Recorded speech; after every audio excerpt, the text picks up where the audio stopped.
And this was how I first heard about this thing, which is called the life review. And they, a lot of near-death experiencers, they report these series of stages of things that happen to them, like they're floating above their body, they go through a tunnel of light. And we've heard all of this, but the most important part for me in these stories, and you have thousands of people, right? You can just go out on YouTube and listen to any of these near-death experiencers. But what Daniel called this thing called the life review was he called it a holographic panoramic review of your life. And what that means, and other near-death experiencers have reported this, maybe about 20% of them, that you go through every single moment that you ever lived in like this virtual reality, three-dimensional panorama, but you see it from the point of view of everybody else, right? So if you were mean to someone, if you stabbed someone, or in Daniel's case, he was in special forces in Vietnam and he actually killed people.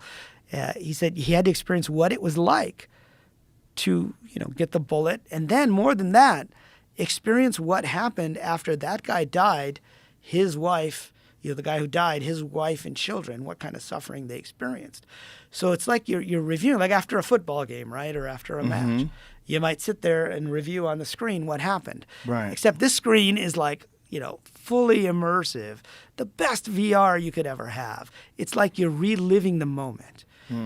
So a couple of years ago, I was involved with a startup in Silicon Valley, and we took a game like League of Legends. You've probably heard of League of Legends, like the most popular, at least it was, esports game, right?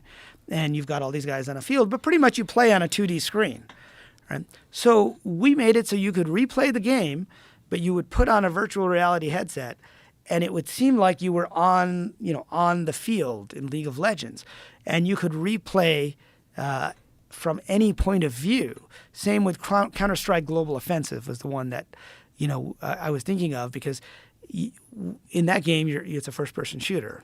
So you're like shooting people. And so literally you could go back and replay that game from the point of view of the person you shot, right? And so when I was experiencing this, it was reminding me of, all these things these near-death experiencers have been telling us about this life review. And as an engineer and computer scientist, my question is always, well, how does that work? I mean, if you could replay every single moment in your life, even the moments when you weren't there, right, including like what happened to this guy's wife and what happened to their children, somebody has to record all that stuff, right? Because how are you going to replay it, right, if it's not being recorded? So, perhaps, this whole game is being recorded just like we do. In fact, on YouTube, the most popular content other than the Joe Rogan experiences is video games content. Is like the replay. I remember my nephew when he was like 3 years old, like before he was even going to school, he would say to his father, my brother, I want to watch Star Wars. And my brother was like, you want to watch the movie? No, I want to watch that man and that woman play the Star Wars game on YouTube, right? It was like he was just watching them replay a recording of the video game on YouTube.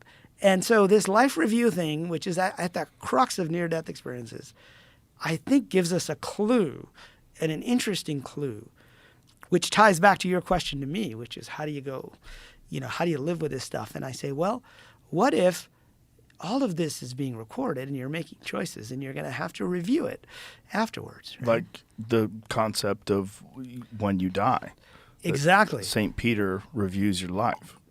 That's right. So in the Christian traditions, you have St. Peter, you have the Book of Life, right? Which, theoretically, depending on who you ask, the recording angel has written down, whether you get into heaven or not by reviewing your life.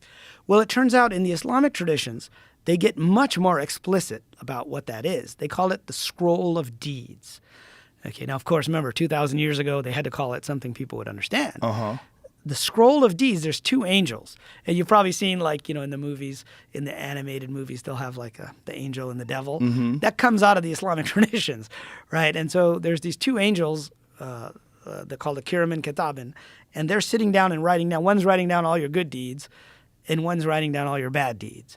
And what it says in the tradition, and when I delve into these different traditions, it's not so much to say, okay, this religion is right and that one isn't, but to say what's in common across all these religions.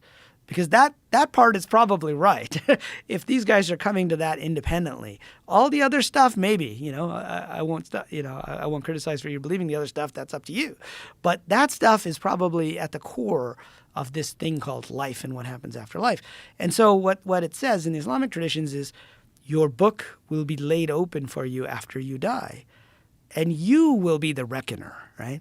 So we think of Judgment Day and we think of all this stuff. But what it's actually saying, now that's a metaphor. It doesn't mean there's like angels with a feather pen writing down what in Chinese, this is what happened this day, or in Arabic. The only thing that makes sense is you would basically just record the entire 3D scene and you would play it back for yourself, which is exactly what near-death experiencers describe when they talk about the life review. It's like this. They're sitting there, there's a screen, and then suddenly they get pulled into the screen and they replay all of this stuff. And there's usually an angel, or they might call him God, or they might say it's Jesus, or they might say it's a being of light. Different experiencers say different things.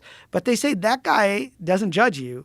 You're looking at it saying, oh, crap, I was going to try to be a better person to my wife this time around, and I wasn't, and I did this or I did that, or my kids, or, and they tell us that the moments that matter are the small moments in how you treat other people. Like that's the thing you're most proud of, or you're like, damn, I treated that person in grade school. We all made fun of her and I should have been her friend. Like those are the things that really matter.